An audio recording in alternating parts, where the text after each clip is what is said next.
menanamkan pengertian akidah semacam ini sejak kecil. Bukan kalau nanti ada kalau sudah SMP baru disampaikan. Karena kalau masih kecil belum nalar, misalkan seperti itu. Jangan lupa, bayi itu meskipun belum bisa ngomong, meskipun belum bisa respon dengan apa yang kita sampaikan, itu bawah sadarnya merekam, Pak.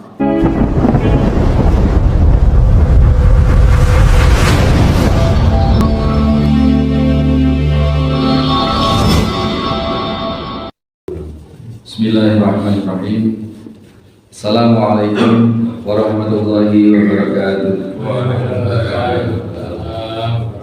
Innal hamdalillah nahmaduhu wa nasta'inuhu wa nastaghfiruh wa na'udzu billahi min shururi anfusina wa min sayyiati a'malina.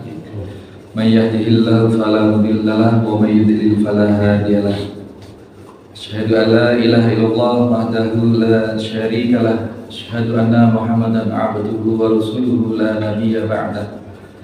Allahumma salli wa sallim wa barik ala Muhammadin wa ala alihi wa sahbihi wa mawalah. Qala Allah Ta'ala, ya ayyuhalladzina amanu taqullaha haqqa tuqatih wa la tamutunna illa wa antum muslimun.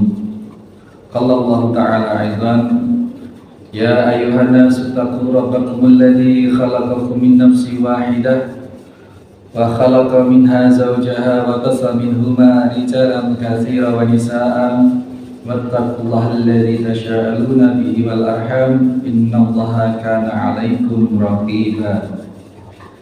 Ya ayyuhalladzina amanu taqullaha wa qulu qawlan sadida yuslih lakum a'malakum wa yaghfir lakum dhunubakum wa may yuti'illaha wa rasulahu faqad faza fawzan 'azim. Jamaah salat subuh Musholla Al-Hikmah Talkandang Situbondo rahimani wa rahimakumullah. Kita panjatkan puji syukur kehadirat Allah Subhanahu wa taala atas segala nikmat kenyamanan yang masih kita terima, yang kita rasakan di Situbondo ini, secara umumnya di Indonesia,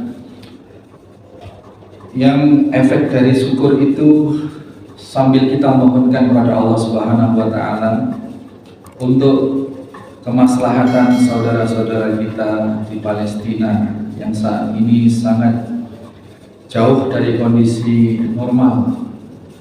Hari ini sudah hari ke-11 di mana orang-orang penduduk Gaza terutama ini sudah tidak menikmati listrik, sudah tidak ada aliran air, pasar-pasar juga sudah tidak buka, makanan-makanan sudah makanan-makanan sisa beberapa hari yang lalu.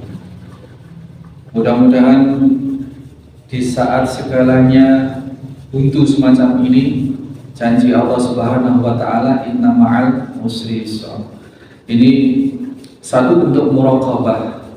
Apabila seseorang bertransaksi kepada manusia, sebagaimana hadis terakhir yang kita baca kemarin, wa khaliqun nas bi khuluqin hasanin, pergaulilah manusia dengan sebaik-baik akhlak. Artinya ketika kita bermuamalah kepada manusia, itu sejatinya kita sedang bertransaksi dengan Allah Subhanahu wa taala. Jadi orang yang muraqabah, orang yang hadir hatinya, hadir perasaannya bahwa Allah senantiasa mengawasi, Allah senantiasa mengamati kita, maka tidak ada tempat dan waktu sedikit pun yang luput dari rasa diawasi oleh Allah Subhanahu wa taala. Maka orang yang demikian, mudah-mudahan kita semua akan senantiasa terpantau hati kita, akan senantiasa dalam kontrol ilahiyah hati kita. Karena apapun yang kita hadapi, apapun yang kita lakukan, senantiasa connect atau sambung dengan Allah Subhanahu wa taala, sehingga mustahil kita akan berbuat zalim kepada sesama, mustahil kita akan berbuat curang kepada sesama, dan seterusnya. Itulah faedah akhir dari yang kita bahas kemarin, hadis yang ke-61 ya, hadis yang ke-61 kemarin itu tentang ittaqillaha haitsuma kunta wa abis sayyi'atal hasanata tamhuha gitu. Jadi bertakwalah kalian dimanapun berada, karena dengan keyakinan tadi Allah tidak ada tempat sedikit pun di muka bumi ini, bahkan di seluruh lapis langit dan bumi ini yang luput dari pengawasan Allah Subhanahu wa Ta'ala. Maka keniscayaan untuk senantiasa menjaga ketakwaan itu di mana saja, haitsuma kunta.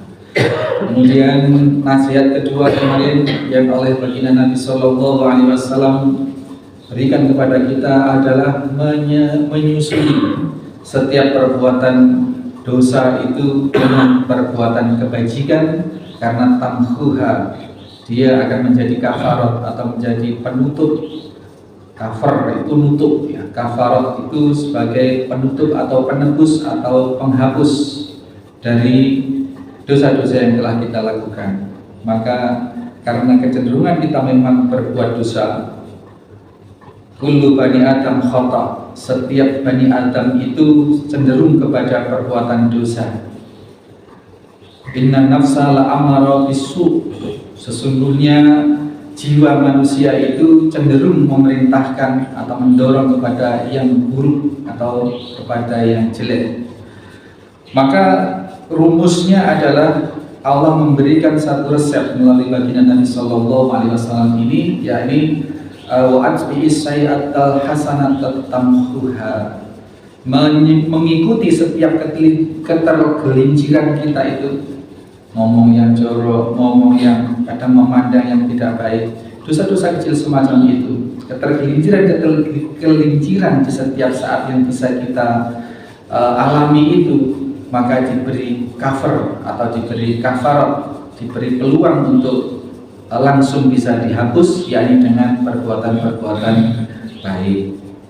Itu yang kemarin yang kita bahas, itu hadis yang ke-61, dan ditutup dengan yang sudah kita urai di depan tadi itu, untuk mempergauli manusia dengan sebaik-baik akhlak, karena letak ketinggian iman seseorang itu ada pada kadar akhlaknya. Itu hadis yang ke-61 yang relatif sangat pendek. Kemudian kita menginjak hadis yang ke-62 dalam bab Al-Muraqabah ini pada urutan yang ketiga. Al-Imam An-Nawawi meletakkan sebagai hadis ats-tsalitsu, hadis yang ketiga. Ani bin Abbas radhiyallahu anhu maqala, dari sahabat Ibnu Abbas. Jadi namanya Abdullah. Ini anaknya Abbas bin Abdul Muthalib. Jadi masih termasuk sepupu Nabi Sallallahu Alaihi Wasallam. Karena Abdullah ini sahabat Nabi, kemudian pamanda Abbas ini juga sahabat Nabi, maka dua-duanya mendapatkan doa atau mendapatkan pengakuan dari baginda Nabi Sallallahu Alaihi Wasallam sebagai radhiyallahu anhuma, keduanya. Mudah-mudahan Allah meridhai keduanya. Ibnu Abbas berkata, qala kuntu khalfan Nabi Sallallahu Alaihi Wasallam yauman, pada suatu hari aku dibonceng oleh Nabi Sallallahu Alaihi Wasallam. Dibonceng, Pak. Jadi boncengnya nggak pakai vario atau nggak pakai sepeda apalah Mio seperti itu ya. Tetapi Allah alam ini apakah keledai kendaraannya ini kuda kecil ataupun kuda atau onta. Yang pasti Ibnu Abbas menyatakan bahwa suatu hari beliau Ibnu Abbas ini dibonceng oleh Nabi Sallallahu Alaihi Wasallam. Dan kondisi Ibnu Abbas saat ini masih sangat bocah, Ini terlihat dari cerita Ibnu Abbas radhiyallahu anhu ini. Faqala, jadi suatu hari aku dibonceng oleh baginda Nabi sallallahu alaihi wasallam, kemudian Rasul itu bersabda, ya gulam, wahai bocah, wahai ananda. Ini memang menandakan gulam ini masih anak usia belum balik. Jadi masih bocah banget, masih bocah. Dan ketika Rasulullah sallallahu alaihi wasallam meninggal, wafat, ini Ibnu Abbas masih usia belasan tahun. Jadi ketika Rasul ini masih sehat-sehatnya, ini Ibnu Abbas masih sangat bocah, masih sangat kecil. Dan ini dalam sejarah kita kenal Ibnu Abbas ini adalah salah satu sahabat atau sepupu yang secara khusus mendapat doa langsung dari Nabi Shallallahu Alaihi Wasallam. Pegang kepalanya, Allahumma hafidhu fiddin, Allahumma faqihu fiddin Allahumma faqihu fiddin wa alimhu ta'wil. Ya Allah, berilah kefakihan, kefahaman terhadap agama dan ajarkanlah tafsir kepadanya. Maka kemudian dikenal Ibnu Abbas ini sebagai salah seorang sahabat kecil, sahabat yang termuda, yang muda, tetapi sedemikian menguasai bidang-bidang tafsir Ibnu Abbas ini. Ya gulam, wahai bocah, wahai ananda, inni u'allimuka kalimatin. Aku hendak mengajarkanmu beberapa kalimat. Ini Bapak Ibu sekalian, jadi ada semacam satu akad kesepakatan, dan ini pola komunikasi yang sedemikian bagus dari baginda Nabi Shallallahu Alaihi Wasallam. Dan kita ketahui baginda Nabi Shallallahu Alaihi Wasallam memiliki salah satu keistimewaan, mukjizat dari Allah Subhanahu Wa Taala sebagai seseorang yang memiliki jawami'ul kalim, yang memiliki kemampuan berkata-kata singkat tetapi memiliki makna yang luas. Diberi oleh Allah kemampuan untuk merangkai kata yang ringkas tetapi memiliki makna yang sangat luas. Dan ini akan dinasihatkan atau akan diajarkan oleh baginda Nabi kepada Ibnu Abbas beberapa kalimat ini. Bukan jawami'ul kalimnya yang diajarkan, bukan kemampuan berkata singkat tetapi memiliki makna yang dalam dan luas yang diajarkan, bukan itu. Karena itu tidak bisa diajarkan. Yang diajarkan adalah isi dari beberapa kalimat ini. Adapun kalimatnya adalah ihfadillaha yahfadka. Yang pertama itu, jagalah Allah Subhanahu wa Ta'ala, maka niscaya Allah akan menjagamu. Ini yang pertama ya, sekalian. Jadi ini langsung kita berikan pencerahan sedikit. Jadi satu kalimat kita pahamkan gitu. Ihfadillah, menjaga Allah. Ini kalau kita tidak pelajari lebih dalam, maka akan timbul kesalahpahaman. Masa Allah yang sudah maha segalanya masih perlu dijaga begitu? Atau menolong Allah, intan surullaha yansurukum misalkan. Barang siapa yang menolong Allah, maka Allah akan menolong kalian. Masa Allah masih perlu ditolong? Begitu. Nah, ini dalam beberapa penjelasan ulama, yang dimaksud ihfadillah ini adalah ihfadihuddin, menolong agama Allah. Dengan cara apa? Dengan cara mentaati pensyariatan agama Allah Subhanahu wa Ta'ala. Ini maknanya. Bukan zat Allah yang lemah kemudian perlu penjagaan kita, tidak. Ini perlu disampaikan, karena meskipun sudah tahu ini kewajiban sebagai seorang penyampai harus disampaikan agar tidak menimbulkan spekulasi yang macam-macam. Ini yahfadka, Kemudian niscaya Allah akan menjaga engkau. Menjaga engkau. Yang dijaga oleh Allah apa? Ini para pensyarah hadis, para ulama, para muhadis merinci bentuk penjagaan Allah kepada kita itu meliputi dua hal, yakni penjagaan secara fisik, secara zahir. Fisik ini secara jasad dia, ya kesehatannya, ya kesehatannya, ya keamanannya, ya kegembiraannya termasuk. Dan yang sangat penting adalah penjagaan Allah di dalam agamanya. Jadi iman kita oleh Allah dijaga, akidah kita oleh Allah dijaga, ibadah-ibadah kita oleh Allah dijaga, diarahkan untuk tidak tergelincir kepada amaliyah-amaliyah yang sesat dan lain sebagainya. Maka disitulah kunci keselamatan dunia akhirat kita, dengan cara kita mengikuti dawuhnya Kanjeng Nabi Muhammad SAW tadi, yang diajarkan atau yang diajarkan kepada Ibnu Abbas, yang pada hakikatnya pengajaran Nabi kepada seseorang itu adalah pengajaran Nabi kepada kita semua. Jadi itulah, kalau kita ingin mendapat keamanan, kesejahteraan dunia akhirat, kalau kita ingin mendapatkan kebaikan sebagaimana yang kita doakan setiap hari itu, Rabbana atina fid dunya hasanah wa fil akhirati hasanah wa qina adzabannar. Ya Allah, berilah aku kebaikan di dunia, kebaikan di akhirat.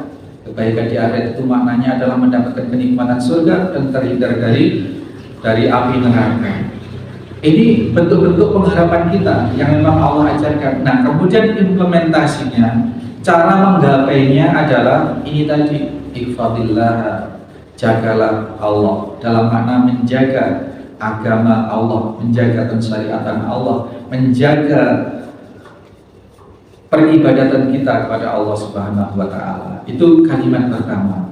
Karena yang diajarkan oleh baginda Nabi ini adalah kalimatin, beberapa kalimat. U'allimuka kalimatin, aku akan mengajarkan engkau beberapa kalimat.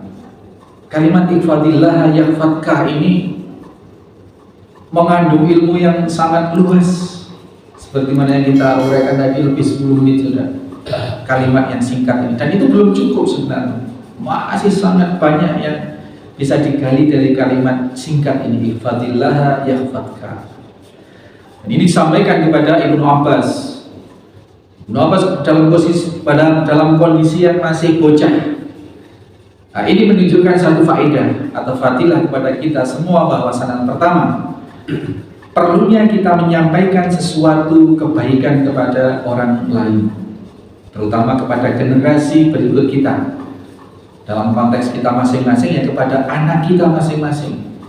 Kalau kita guru, ya kepada murid kita masing-masing. Diajarkanlah pengajaran-pengajaran kebaikan itu, hal-hal yang berkaitan dengan muraqabah itu.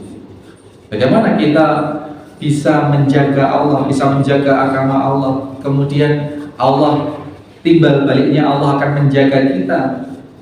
Kalau kita tidak memiliki keyakinan bahwa antara kita dengan Allah itu selalu connect, kita bisa melihat Allah, ibadah kita seolah-olah seperti itu, atau kalau tidak bisa, minimal kita yakin bahwa Allah melihat kita. Ini pengajaran muraqabah yang sangat dalam, yang berimplikasi pada kesuksesan atau keberhasilan atau kebahagiaan dunia akhirat.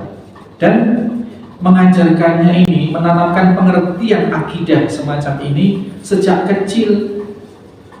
Bukan nanti ada kalau sudah SMP baru disampaikan, karena kalau masih kecil belum nalar, misalkan seperti itu. Jangan lupa, bayi itu meskipun belum bisa ngomong, meskipun belum bisa respon dengan apa yang kita sampaikan, itu bawah sadarnya merekam, Pak. bawah sadarnya merekam. Jadi jangan merasa percuma kalau ngomong sama bayi, kemudian bayinya ya gitu main-main, bayinya kemudian tidak lihat dan lain sebagainya. Tetap kebaikan-kebaikan kita sampaikan, kebaikan-kebaikan kita omongkan kepada bocah yang masih balita itu. Nah, ini dicontohkan oleh baginda Nabi kepada kita semua, kepada Ibnu Abbas, si bocah yang masih kecil tadi itu. Kemudian nasihat berikutnya adalah ihfatillaha tajiduhu tujahaka. Jagalah Allah, maka niscaya Allah akan berada di hadapanmu, akan berada di pihakmu. Jadi lebih dari sekedar Allah menjaga kita, maka kita akan di backup oleh Allah Subhanahu wa Ta'ala. Ini nasihatnya masih sama, menjaga Allah.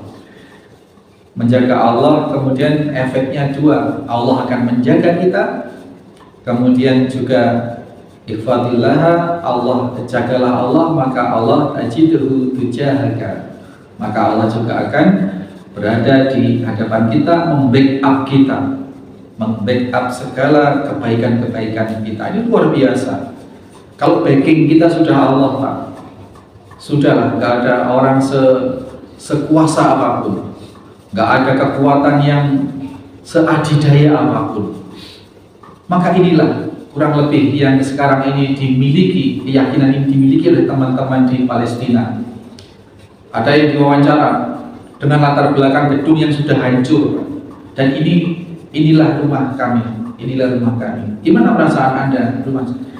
Ini takdir kami di dunia, tapi kami yakin Allah punya takdir yang terbaik kami untuk kami kelak di akhirat. Yang biasa orangnya, rumahnya hancur.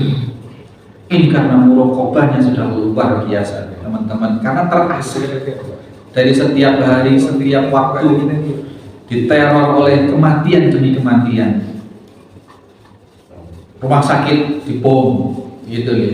Terus kemudian dievakuasi jenazah-jenazah itu mau dibawa ke pemakaman. Iring-iringan membawa ke pemakaman itu juga dibom. Itu bayangkan seperti itu. Jadi sudah seperti tidak ada tempat yang sudut yang aman sekalipun di Gaza sekarang ini. Sampai-sampai ketika tidur, mau tidur malam bukan di kasur tidurnya, Pak, di emper-emper rumah karena rumahnya sudah hancur. Itu sudah saling berpamitan satu sama lain dengan anggota keluarga, saling meminta maaf, saling meminta ridho satu sama lain, karena sangat-sangat terasa bahwa ketika nanti tidur, apakah dia masih bisa ketemu matahari besok pagi. Seperti itu kondisinya sekarang di sana. Dan sesungguhnya hal yang semacam ini juga harusnya kita rasakan juga. Meskipun di Situbondo yang aman, di Indonesia, di Asia Tenggara tidak ada perang, tidak ada ancaman bom. Yang namanya orang tidur itu juga tidak ada jaminan bisa bangun. Maka ketika kita tidur harus bertawakal kepada Allah. Bismillahirrahmanirrahim. Apa tadi? Gimana doa mau tidur, Mas Dani? Bismillahirrahmanirrahim. Ahya wa amut. Allah dengan namamu hidup dan mandiku. Jadi dipasrahkan sedemikian rupa. Dan di Palestina itu bukan hanya semacam doa, semacam ya rutinitas, tetapi sudah betul-betul dirasakan. Karena bom itu tidak mengenal waktu dan tempat di sana. Subhanallah. Mudah-mudahan Allah menjaga mereka. Amin Allahumma amin.